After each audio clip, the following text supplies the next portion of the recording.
Sister, thank you for waiting. Would you please state your name and occupation, then state your question?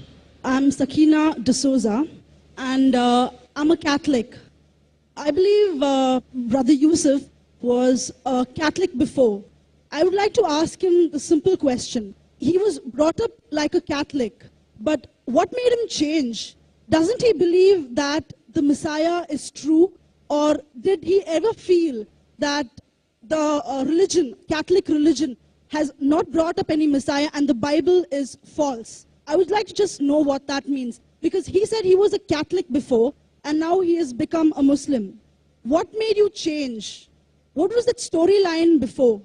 Doesn't he believe that there is a Messiah, or the Messiah had come, saved us, died on the cross? Thank you very much for a good question.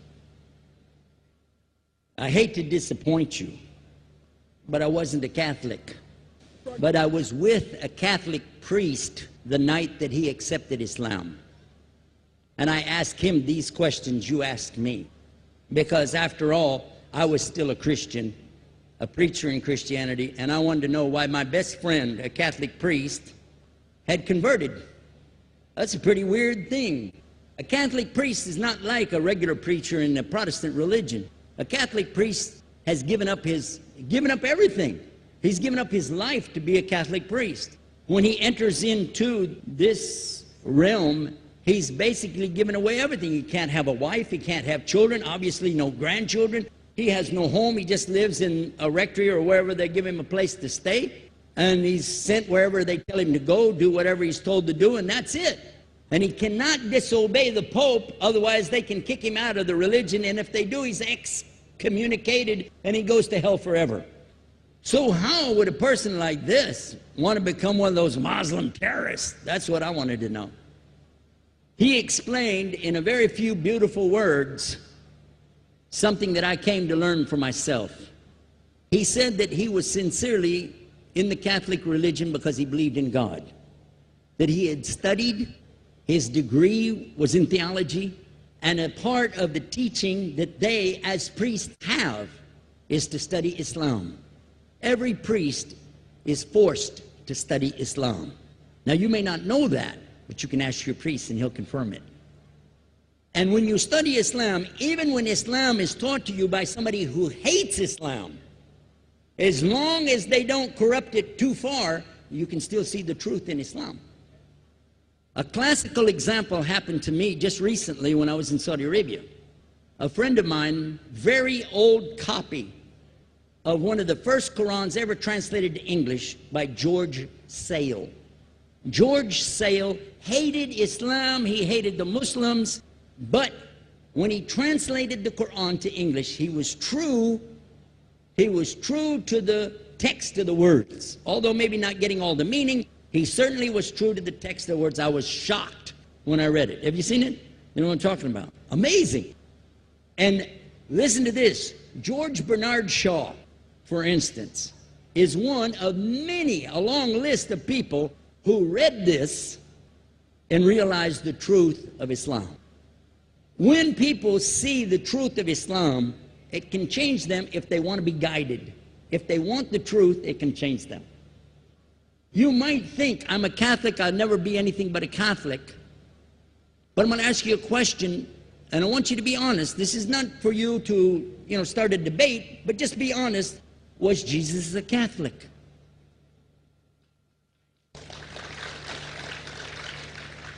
And it's not open to debate, so there's no point in opening that up, because you know and I know he wasn't. The Catholic Church was in business about 300 years before Jesus was born. It's on their website. Don't go like this. It's on their website. That's where I took it from. The Catholic Church was really started in Rome by Alexander the Great. Do you know what the word Catholic means? It means universal. It was the universal church for the Roman Empire. If you didn't join it, you could not be a Roman citizen. And it was opposed to the teachings of Judaism and opposed to the teachings of the early Christians for more than 200 and some years. And they were diametrically opposed to each other to the extent that it was the Romans killing the early Christians.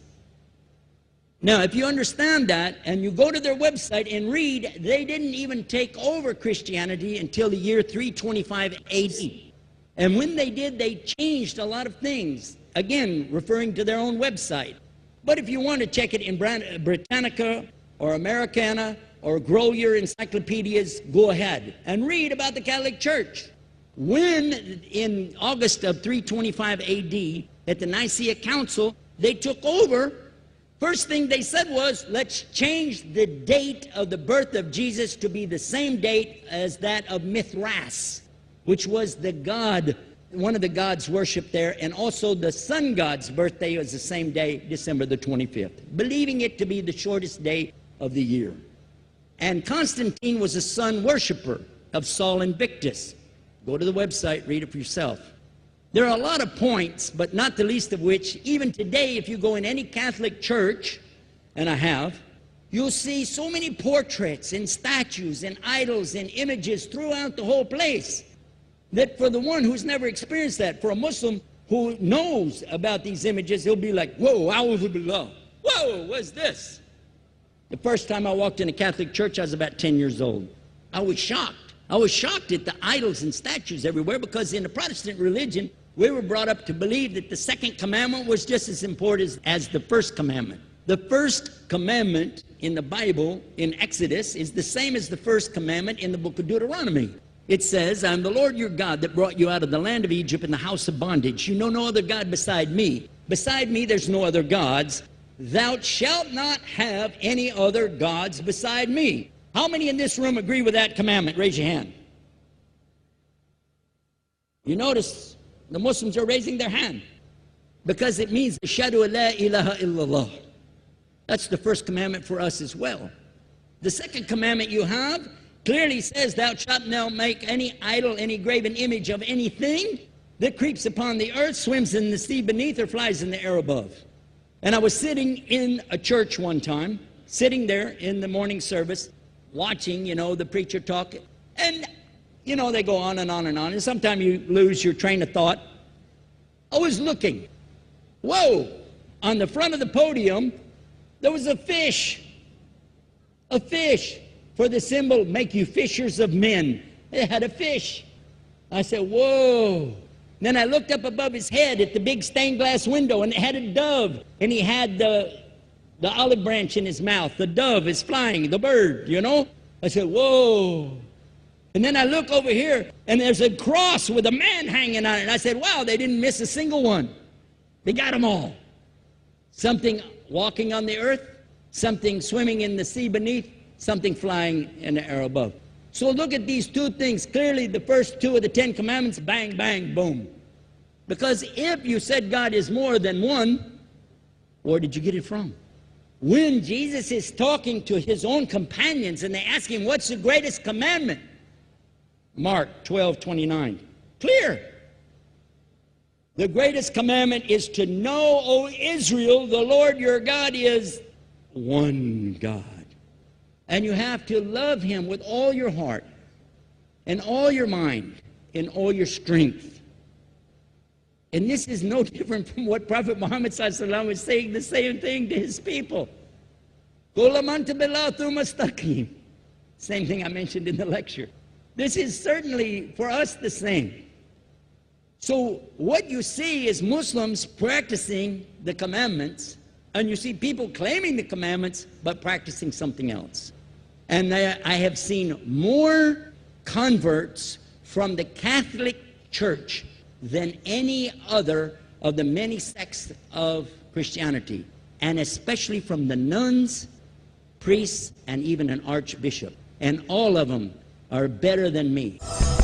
Those guys and women that I see do this, they still sacrifice their whole life to get the true message of Islam, not only to you, but to Muslims as well, because we all need to know about it. But thanks for a great question.